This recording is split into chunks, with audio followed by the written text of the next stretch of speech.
요셉이 어떻게 사냐 나와 있습니다.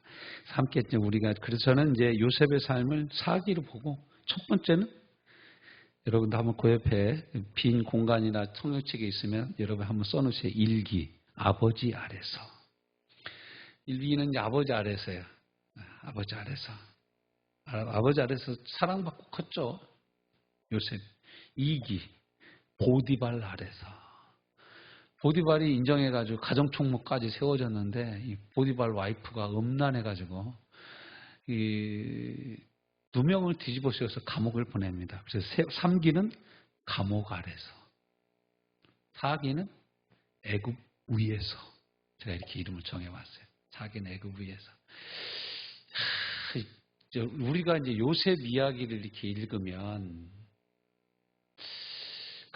여러분 무슨 생각이 드십니까? 요셉 하면 여러분 무슨 생각 들어요? 그 요셉이 아니야 지금 이 요셉은 구약 성경에 나온 이 애굽으로 팔려간 요셉을 얘기하는 거예요. 네? 꿈쟁이 요셉 또 용서 또 너무너무 잘생겼어. 너무너무 잘생겨. 참, 그러기 쉽지 않은데, 여자가 그것도 노예인데, 요셉은 노예였는데, 이 여자가 상당히, 아무튼 뭐 그런 여자였나 봐요. 적극적인 여자였나 봐요. 그러니까 요셉에게 눈짓을 하기로 그런데 안 가는 거예요. 안 와, 요셉이. 그러니까 나중에는 아주 옷을 벗고 기다렸는지 어쨌는지 모르겠지만 붙잡으니까 요셉이 자기 겉옷을 벗어 남겨놓고 그냥 속옷만 입은 채로 도망갔어요. 이 당시 이제 뭐 애굽 사람들은 옷이라 할 게 별로 없습니다. 근데 그 겉옷을 벗어놓고 도망갈 정도였다. 함께 한번 살펴봅시다. 애굽의 인생 2기 보디발 아래서 39장 1절부터 23절까지 말씀입니다. 첫 번째. 노예로 팔려왔다. 아까 우리가 읽은 1절부터 3절까지 말씀 보십시오. 같이 읽어볼까요? 다시 한번. 요셉이 이끌려 애굽에 내려가매 바로의 신하 친위 대장 애굽 사람 보디발이 그를 그리로 데려간 이스마엘 사람의 손에서 누구를 사요? 요셉을 삽니다. 그러니까 요셉은 팔려온 노예예요. 그런데 무슨 일이 일어납니까? 2절 시작. 여호와께서 누구와 함께 하셔요? 요셉과 함께 하심으로.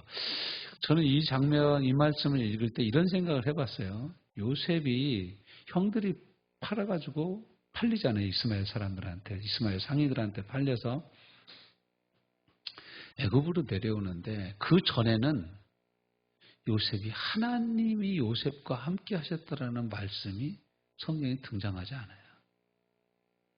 근데 아버지 품에서 떠나 노예로 팔려가고 팔려간 집에서 딱 이르니까 성경은 뭐라고 그래요? 여호와께서 요셉과 함께 하시기 시작했다. 이렇게 표현합니다. 그러면 요셉이 야곱 아래에서 있을 때는 하나님이 함께 하시지 않았나요? 함께 하셨죠? 근데 요셉은 알았어요? 몰랐어요? 모르는 거예요. 이게 정말 중요해요. 우리가 이 신앙의 테두리 안에, 이 신앙의 날개 그늘 안에, 부모의 신앙의 날개 그늘 아래에 있을 때는 자기 하나님이 나와 함께 하시는지 잘 모릅니다. 특별히 이 모태신앙들 잘 몰라요. 그냥 예배 시간 돼 있으니까 와서 앉아 있는 거예요. 자기가 오고 싶어서 온 것도 아니야. 엄마 뱃속에 있으니까 어떻게 와야지 뭐 엄마가 오는데. 엄마가 오는데. 또 태어나서 어려서는 또 엄마를 쫓아가야 과자라도 새우깡이라도 하나 얻어먹지. 그러니까 교회 오는 거예요. 그러다가 이제 머리가 굵어지면 엄마 갔다 와요. 나 너무 피곤해. 엄마 갔다 오라고 그러는 거예요. 네. 그러다가 이제 세상 방황하고 세상 길로 빠져서 실패하고 깨지고 우르릉 쾅쾅 쿵쾅쾅 하고 난 다음에 아무것도 없이 빈손 들고 와요. 나중에 다 망합니다. 하나님이 이렇게 우리 살림 우리가 가진 거 이렇게 한번 훅 부르시면 남을 게 하나도 없어요. 다 날아갔는데 그걸 쫓아서 사는 거예요. 샀죠. 우리 아들들, 자녀들이. 안타깝죠. 근데 이 노예로 팔려왔어요. 그런데 2절에 하나님이 함께 하셨다. 요셉이 2절 말씀 다 읽어볼까요? 시작. 여호와께서 요셉과 함께 하심으로 그가 어떻게 해요? 형통한 자가 되어 그의 주인 애굽 사람의 집에 있으니. 여러분, 그의 주인 애굽 사람 집에 있으면 뭐 하나님이 형통하게 하셔서 노예에서 해방됐습니까? 그런데 성경은 뭐라고 그래요? 하나님이 함께 계셔서 요셉은 형통한 자로 있었다. 그런데 여전히 그는 노예고 주인 집에 있는 거예요. 우리가 생각한 형통과 하나님이 성경에서 말씀하시는 형통이 요셉에게 오면 완전히 바뀌는 거죠. 우리가 생각하는 형통은 뭡니까?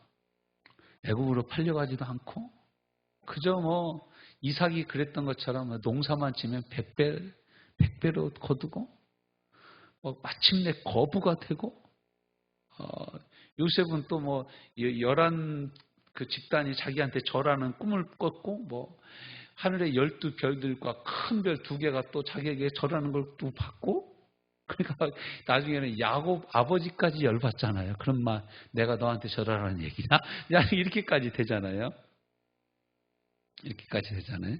그런데 지금 처지와 형편은 어때요?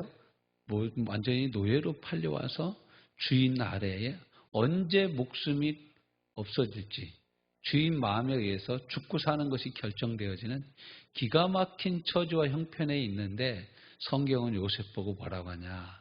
하나님이 함께 계시니까 그가 형통한 자가 되어 그 주인 아래 있게 되었다. 그러니까 우리가 생각하는 형통과 성경이 얘기하는 형통이 다른 거예요. 우리는 일이 잘 되는 게 형통이라고 생각을 해요. 그렇죠.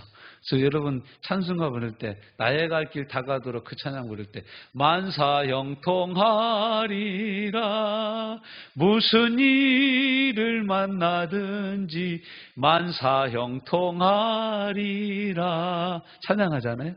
근데 여러분 그 형통이 지금 요셉이 하고 있는 형통이에요?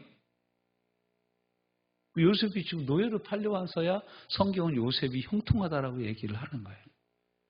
그러니까 하나님이 보시는 형통은 뭐예요? 하나님이 함께 하시는 것이 하나님의 형통인 거예요. 아멘. 자, 무엇이 형통이라고요? 하나님이 나와 함께 하시는 것이 형통이에요. 비록 내가 노예로 팔려왔어도. 내가 자유가 없는 노예의 신분으로 주인 아래에 있을지라도 하나님이 나와 함께 계시면 따라서 봅시다. 나는 형통한 사람이다. 할렐루야. 하나님이 나와 함께 하시면 나는 형통한 사람이다. 예전에 이명박 대통령이 됐어요. 근데 그 형이 이상득 의원인가 그랬죠. 이명박 대통령이 되는데 이분이 포항 사람이에요. 경북 포항. 근데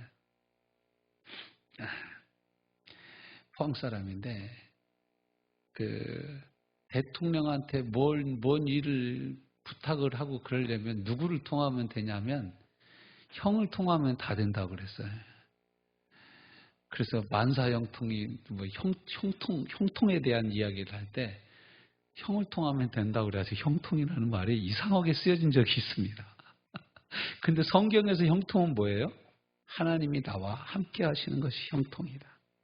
여러분 이걸 오늘 분명히 이 말씀을 딱 붙잡으면 여러분 앞으로 설교는 이제 쫙 다 풀리는 겁니다. 실은 이 창세기 39장부터 시작해서 창세기 50장까지가 이 말씀을 풀어놓은 거예요. 이 말씀 풀어놓은 거예요. 자 보십시오. 3절 또 보십시오. 3절 같이 읽읍시다. 시작. 그의 주인이 여호와께서 그와 함께 하심을 보며 또 여호와께서 그의 범사에 형통하게 하심을 보았더라. 그러니까 보디발에게도 보일 정도로 요셉이 형통했어요. 제가 이제 우리 애들이 신앙 교육을 좀 시키려고 이거 요셉에 대한 만화 비디오를 빌려다 준 적이 있어요. 근데 이 보디발이 본 요셉의 형통을 그 만화 영화 제작자는 뭐라고 표현했냐면 이런 거예요. 이제 막 물건을 사고 파는데 상인들이 보디발을 속이려고 하는 거예요. 값을 속이고 사기를 치고 막 이러려고 하는데 요셉이 그걸 보고 그 잘못된 계산과 그 거래 방법들을 쫙 깨고 틀렸다. 당신이 더 내야 된다. 너무 비싸게 받는다. 제 값을 받아라. 이런 식으로 모든 거래에 있어서 요셉이 말을 하기 시작하는 거예요. 상인들과 따지기 시작해가지고 보디발이 그걸 보고 깜짝 놀라는 거예요. 너 왜 이렇게 똑똑하냐? 하나님이 나와 함께 하시라 똑똑합니다. 요셉이 그렇게 얘기를 하는 거예요. 그런 것들이죠. 그러니까 요셉을, 이 보디발이 딱 볼 때 하나님이 함께 하시지 않으면 알 수 없는 지혜로운 생활을 요셉이 하더라는 거예요. 그러니까 저와 여러분도 다른 사람이 딱 볼 때, 야, 너 보니까 너 진짜 하나님이 함께 하시는 것 같다.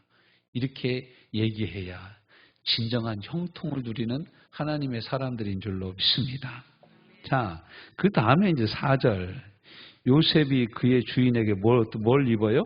은혜를 입어 섬김에 그가 요셉을 뭘로 삼아요? 가정 총무로 삼고 자기의 소유를 다 그의 손에 위탁하니. 제가 이 총무를 한번 생각해 봐요. 총무. 실은요, 요셉은 야곱 아래에 있을 때, 아버지 야곱 아래에 있을 때도 총무 일을 했어요. 무슨 총무 일을 했어요? 꼰질르는 총무 일을 했어요. 고자질하는 총무 일을 했어요. 이게 요셉이, 야곱이 보고 요셉 보고 너 형들 양 좀 잘 치나 봐라. 농땡이 치는지 안 치는지 좀 보고 와라. 그럼 보고를 하라고 그런 거예요. 실은 그것 때문에 요셉이 팔려간 거예요. 그것 때문에 꿈꾸는 자가 오는도다. 그 꿈이 제대로 이루어지는지 우리가 저놈을 한번 팔아먹어보자. 아니면 죽여보자. 이렇게 한 거예요. 죽여도 꿈이 이루어질려나?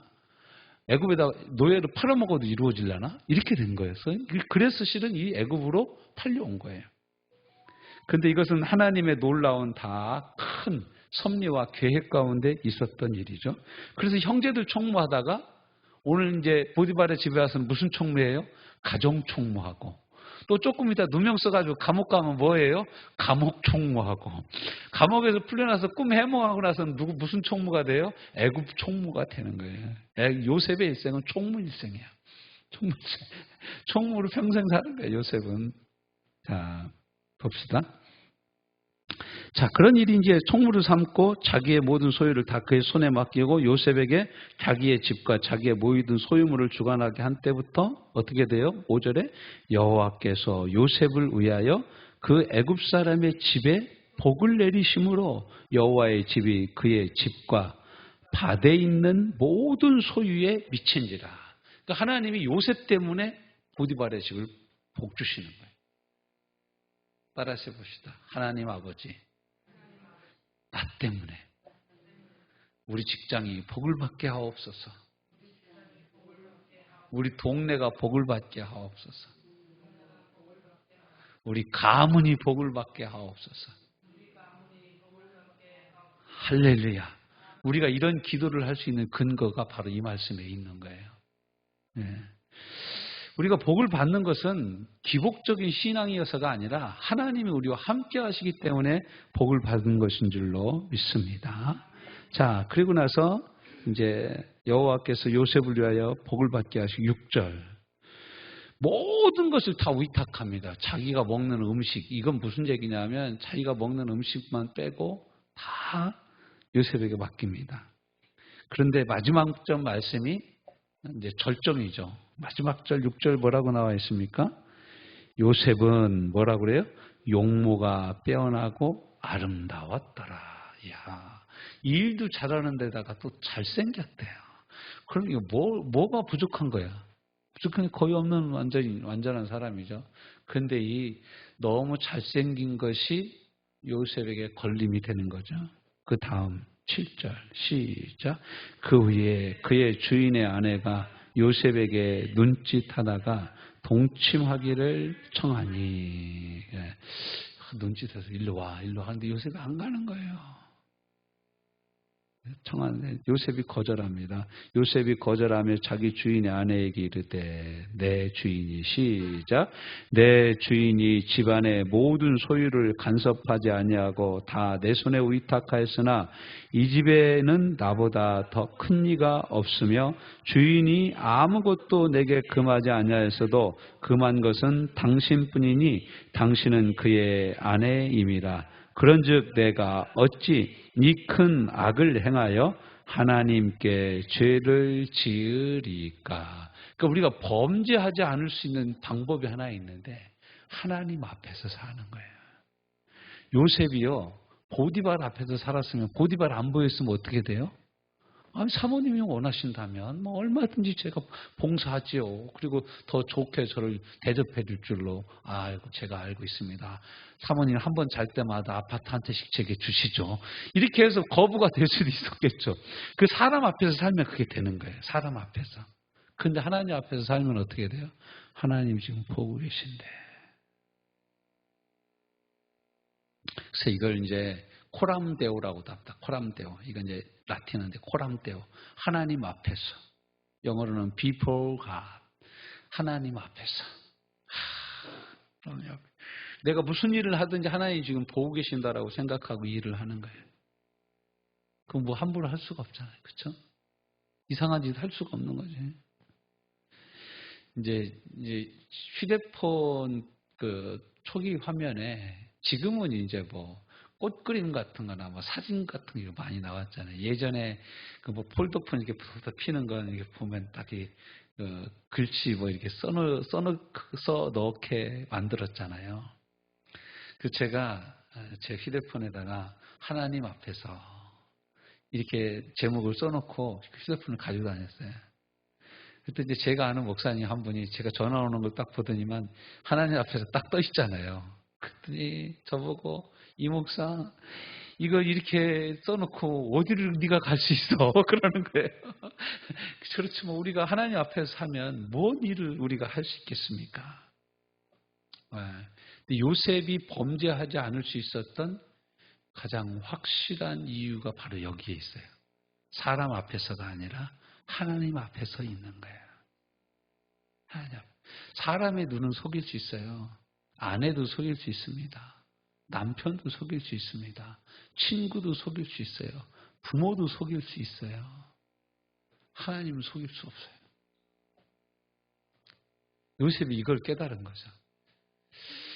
어떻게 깨달았을까? 어떤 때 보면 고난이 아니면 깨달을 수 없는 진리들이 참 많이 있습니다. 그러니까 요셉이 이렇게 고백할 수 있었던 큰 이유 중에 이유는 무엇일까? 뭐 성경 그대로 얘기를 해보면 하나님이 그와 함께 하신다라는 것을 깊이 체험하면서부터였을 거라고 믿습니다. 우리도 마찬가지예요. 하나님이 나와 함께 하시는 것이 분명한데 어떻게 내 말과 내 언어 행실이 내 마음대로 막 나갈 수가 있냐고요. 그럴 수가 없는 거지. 주님이 보고 계신데 주님이 듣고 계신데 제가 한 그 성화 그림 이렇게 보니까 주님은 말없이 듣고 계시는 분이시오. 그 꿈이 되게 써 있더라고. 그거 보면서 정말 생각이 많았어요. 오늘 새벽부로 욥기 말씀을 이제 묵상으로 다 끝냈잖아요.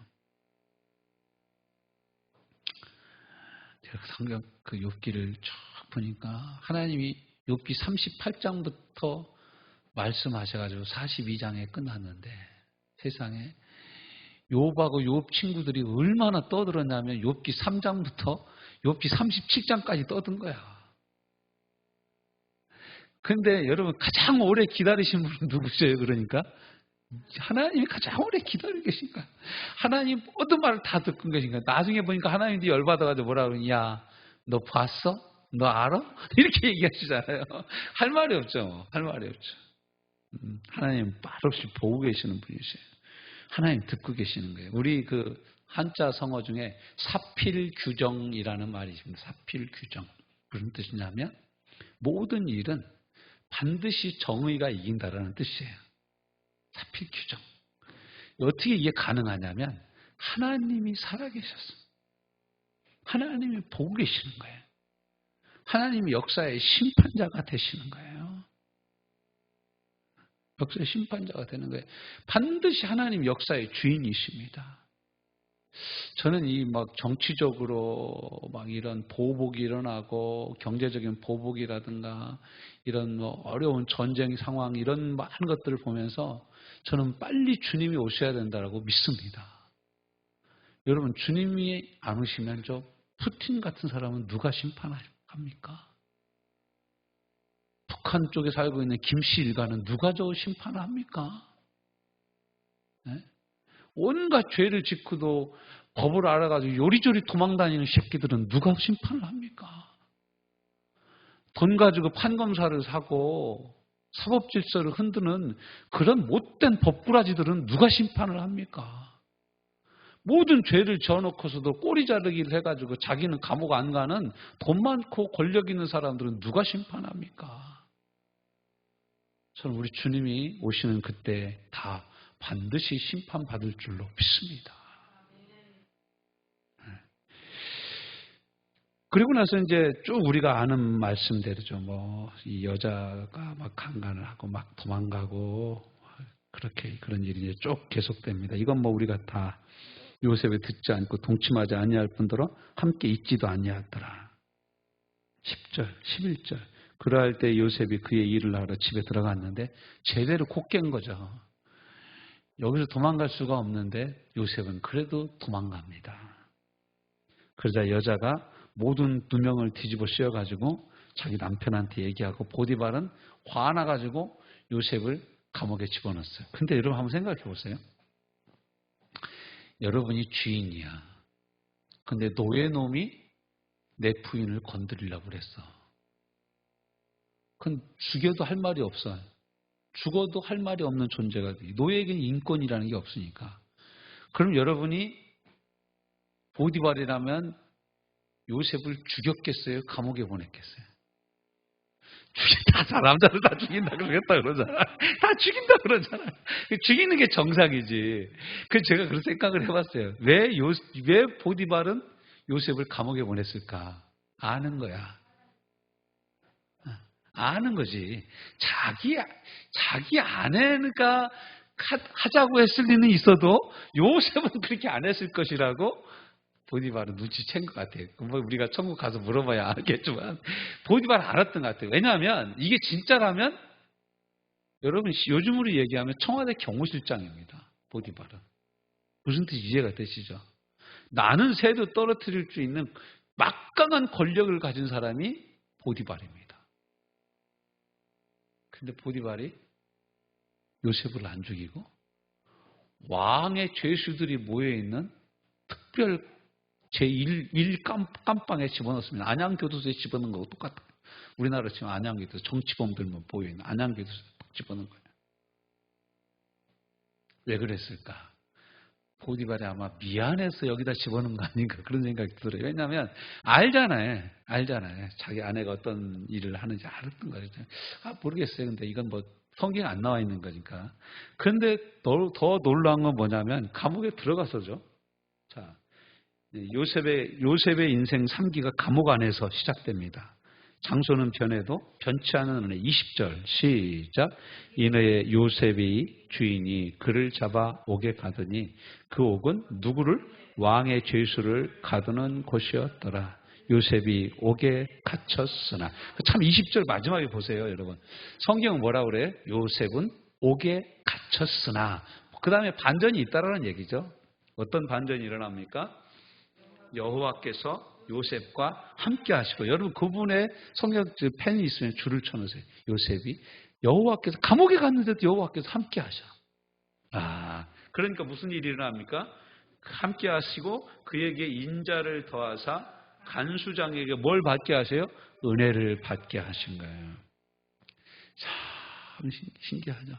여러분 하나님의 은혜는 노예로 팔려가도 누명을 쓰고 감옥에 들어가도 하나님의 은혜는 변함없이 역사하십니다. 예. 우리가 병들었을 때나 건강했을 때나 사람을 잃었을 때나 사람들에게 미움을 받을 때나 사랑을 받을 때나 하나님의 은혜는 항상 우리를 떠나지 않는 줄로 믿습니다. 요한복음 14장 16절 말씀에 보면 보혜사 성령이 오시리니 그가 너희와 함께 영원토록 너희 안에 영원토록 너희와 함께 계시리라 말씀하셨습니다. 할렐루야. 자, 그거 함께 하세요. 그러니까 무슨 일이 일어납니까? 22절 시작. 간수장이 옥중 죄수를 다 요셉의 손에 맡김으로 그 재반 사물을 요셉이 처리하고 간수장은 그의 손에 맡긴 것은 무엇이든지 살펴보지 아니하였으니 이는 여호와께서 요셉과 함께 하심이라. 여호와께서 그를 어떻게 해요? 범사에 형통하게 하셨더라. 여러분 아멘 했으니까 감옥 가서 형통하시기 바랍니다. 우리는 감옥만 빼고요, 목사님 감옥만 빼고요 그러잖아요. 근데 진짜 여러분 이 말씀, 이 39장 말씀에는요, 우리가 이 묵상하면 묵상할수록 큰 은혜가 돼요. 하나님의 은혜는 노예로 팔려가도 여전합니다. 하나님의 은혜는 여주인의 시기와 질투와 모함에 의해서 감옥에 가도 여전합니다. 하나님이 우리와 함께 하시면 감옥에 가도 형통합니다. 하나님이 우리와 함께 하시면 노예로 팔려가도 형통합니다. 하나님이 우리와 함께 하시면 내가 하는 모든 일에 하나님이 나를 위하여 그 장소가, 그 직장이, 내가 하는 모든, 나와 관계된 모든 사람 잘되게 하여 주시는 줄로 믿습니다. 이것이 오늘 우리가 읽은 본문의 핵심적인 내용입니다. 우리에게 주시는 메시지가 뭐예요? 어떤 자리가 복된 게 아니에요. 어떤 직장이 좋은 직장이 아니에요. 어떤 것이 가장 좋은 일이냐면 하나님이 나와 함께 하시는 일이 가장 좋은 일이라는 거예요. 그러므로 우리는 하나님이 나와 함께 하시는가를 점검해 봐야 됩니다. 저 사람이 나를 어떻게 대하느냐. 여러분 이 사모님이 이 요셉하고 어떻게 한번 해보려고 별의별 짓을 다 하잖아요. 근데 요셉이 싫다하고 겉옷까지 벗어붙고 도망가잖아. 그 요셉은 또 누명 뒤집어 쓰고 감옥으로 들어가잖아. 얼마나 사람들이 요셉을 놀렸겠어요. 자식 얼굴 까만해 별의별 얘기를 뒤에서 다 했을 거 아닙니까? 근데 감옥에 가서 저 감옥에 가면 아주 죽을 거야. 아주. 네? 아주 험악한 일을 당할 거야. 그런데 하나님이 그에게 은혜를 베풀어 주시니까 간수장이, 그 교도소장이 은혜를 받았다라는 거야, 이 사람이. 너무너무 신기하지 않습니까? 그러니까 우리는 우리 자신을 점검해 봐야 되는 거죠. 요즘 어떤 사람이 나를 힘들게 하느냐, 그 사람 때문에 내가 소화도 안 되고 이러는 게 중요한 게 아니라 정말로 우리가 점검해야 될 건 뭐라고요? 요즘 주님이 나와 함께하고 계시는가? 두 번째, 하나님이 주시는 형통을 내가 누리고 있냐? 그래서 하나님이 내게 주시는 형통을 내가 얼마만큼 누리고 있냐? 그것을 내가 얼마만큼 체험하고 있느냐? 여러분, 이 형통의 개념을 새롭게 하시기를 주님의 이름으로 권면합니다. 참된 형통은 임마누엘인 거예요. 참된 형통은 임마누엘인 거예요. 내 자녀가 잘 될 때도 있고 힘들 때도 있죠. 내가 건강할 때도 있고 건강하지 못할 때도 있죠. 내 마음이 기쁠 때도 있고 기쁘지 못할 때가 있고 잠을 잘 잘 때도 있고 못 잘 때도 있죠. 기도를 오래 할 때도 있고 못 할 때도 있는 거죠. 내가 약해서 하지 못할 때도 있고 할 수 있을 때도 있어요. 그렇지만 하나님의 은혜는 영원히 변치 않는 줄로 믿습니다. 사망이나 위험이나 적신이나 칼이나 하늘에 있는 권세자들이나 땅에 있는 권세자들이나 그 어떤 것도 그리스도 예수 안에 있는 하나님의 사랑에서 저와 여러분을 끊을 수 없는 줄로 믿습니다. 이것이 바로 진정한 형통입니다. 이 말씀을 굳게 붙잡고 험한 세상 믿음으로 싸워 승리하는 저와 여러분 되시기를 주님의 이름으로 축원합니다. 우리 오늘 말씀 붙잡고 한번 뜨겁게 같이 기도합시다. 하나님 아버지 은혜를 감사하고 찬송합니다. 주님 내가